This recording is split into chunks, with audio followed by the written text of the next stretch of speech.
Hey there. Got what should be a fairly quick follow-up to an earlier live video I did on Facebook on my MacDev E-Type. I have spent a fair bit of time ordering O-rings trying to get this guy sealed up and could not for the life of me get it to stop leaking. Or got it to fire nice and strong, pull the trigger, get a good fire, then as soon as you release, it would leak. Which traditionally would mean the power tube O-ring was not sealing. Pull the trigger, on-off would cut off air, so it would stop leaking, release the trigger, and then it would leak again. But I could not get it to stop even after replacing and trying different sized O-rings. Even actually tried assembling the front wrong so that it would crush the O-ring and squeeze against the bolt. Still leaked. So my last ditch idea was maybe it is actually leaking here. Now, if you're familiar with the Automag, and this isn't an Automag, but it is a rip-off of it, the power tube threads into the main body. I think they seal with red Loctite. Actually, they weld it on the later Automag valves. And there's an O-ring. Now this is at least coated over. I'm assuming it threaded together and Loctited with an O-ring. So I figured the easiest way to test this, because I didn't have any way of airing this thing up, is to use my antique air pump here, which I normally use for running little steam engines. And I'm going to pressurize the front of this. I have just this twine. Holds the on-off in the off position. And what we'll do is, I already know the results because I did this earlier, but I figured I'd share it anyway because I haven't seen this before. I've never had an Automag leak here. Now, as I said, this is not an Automag.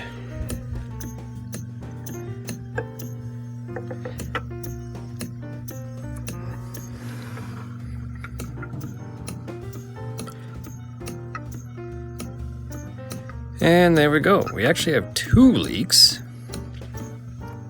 from what I can see, coming from underneath that power tube. Unfortunately, that means I'll have to do some finagling to cut that open. I might send it over to Jake over at Bearded Works, because he's done these on Automags a bunch of times. And see what we can do there, because I'm hoping, see if I can zoom. I'm not sure if I can do that. No, I'll try later. Oh, there it is. So I'm hoping that we can cut, the coating here. I don't think it's welded. I believe this valve is brass. So what they've done is brass, threaded it together, Loctite, and then nickel plated the whole dang thing. So hopefully we can just kind of cut through there, lock up the thing in a collet, and get that power tube off. I'm assuming there's a little tiny O-ring. Tiny as in really thin. I think on the Automag it's a very thin O-ring holding that thing, or sealing that part. So fixable.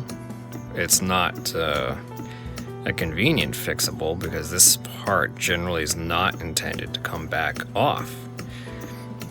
But that is the only way to get this done, and I would like to get this thing working.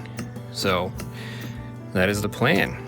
Now, once I have that fixed, then I can actually properly test it, and I can post all the O-ring sizes. So far, assuming they are right, the O-rings have been easy to get. They are mostly standard. There's one metric I used up here. But again, because of this leak, because of where this is leaking, I totally assumed I had a leak from the power tube O-ring around the bolt. So I might have actually not even needed the metric O-ring on the bolt. But we'll see. So anyway, that's just a quick update on the E-Type project. If you haven't already seen it, live video is on my Facebook page. You can see when I took that thing all apart to get started. All right, that's it for now. Talk to you later.